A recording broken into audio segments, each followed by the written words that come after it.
ચોરીને ડામવા માટે પોલીસ સતત કાર્યરત છે, ત્યારે આજે ઉધના પોલીસની સર્વેલન્સ ટીમે એક મોટી સફળતા મેળવી છે. ટીમે અજય કાફેની ડિલિવરી વાનની આડમાં થઈ રહેલી વિદેશી દારૂની હેરાફેરીનો પર્દાફાશ કર્યો છે. આવો જોઈએ આ અંગેનો વિગતવાર અહેવાલ અમારા સંવાદદાતા સાથે. સુરત શહેર પોલીસ કમિશનર શ્રી અનુપમસિંહ ગેહલોત સાહેબની સૂચનાથી પ્રોહિબિશનની પ્રવૃત્તિને સંપૂર્ણપણે બંધ કરવા માટે પોલીસ દ્વારા સઘન પ્રયાસો કરવામાં આવી રહ્યા છે, જેના ભાગરૂપે ઉધના પોલીસ સ્ટેશનની સર્વેલન્સ ટીમ પેટ્રોલિંગમાં હતી. દરમિયાન મળેલ બાતમીના આધારે પોલીસે ઉધના બીઆરસી કમ્પાઉન્ડ નજીકના એક ખુલ્લા પ્લોટમાં દરોડો પાડ્યો હતો.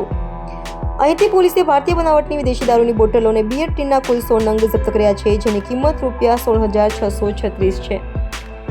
આ ઉપરાંત દારૂની હેરાફેરી માટે ઉપયોગમાં લેવાતી મારુતિ સુઝુકી કંપનીની સુપર કેરી મોડેલનો ટેમ્પો, જેની કિંમત અંદાજે ₹1,70,000 છે, એક એક્ટિવા મોપેડ જેની કિંમત ₹30,000 છે અને 3 મોબાઈલ ફોન જેની કિંમત ₹16,000 છે, તે પણ પોલીસે કબજે કર્યા છે. આમ પોલીસે કુલ ₹2,32,336ની મત્તાનો મુદ્દામાલ જપ્ત કર્યો છે. પોલીસે ઘટના સ્થળેથી 3 આરોપીઓની ધરપકડ કરી છે, જેમના નામ છે કુલદીપ જમન ચનિયારા, અશ્વિન કુમાર હીરામન યાદવ અને નીતિન કિશન અંબોરે. પોલીસની પ્રાથમિક તપાસમાં જાણવા મળ્યું છે કે આરોપીઓ અજય કાફેની દક્ષિણ ગુજરાતમાં આવેલી બ્રાન્ચોમાં બેકરીનો સામાન પહોંચાડવા માટે બંધ બોડીનો ટેમ્પો લઈને સુરતથી વાપી જતા હતા. પરત ફરતી વખતે તેઓ દમણથી અજય કાફેના ટેમ્પામાં ખાલી કેરેટની વચ્ચે વિદેશી દારૂ છુપાવીને લાવતા હતા. હાલમાં ઉધના પોલીસે આ 3 આરોપીઓ વિરુદ્ધ પ્રોહિબિશન એક્ટ હેઠળ ગુનો નોંધી વધુ તપાસ હાથ ધરી છે.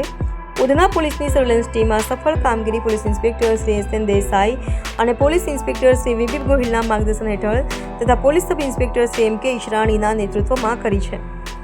સુરત પોલીસની આ સરાહનીય કામગીરી બદલ ટીમને અભિનંદન. ગુનેગારો હવે પોલીસની બાદનજરથી બચી શકશે નહીં તે સ્પષ્ટ છે.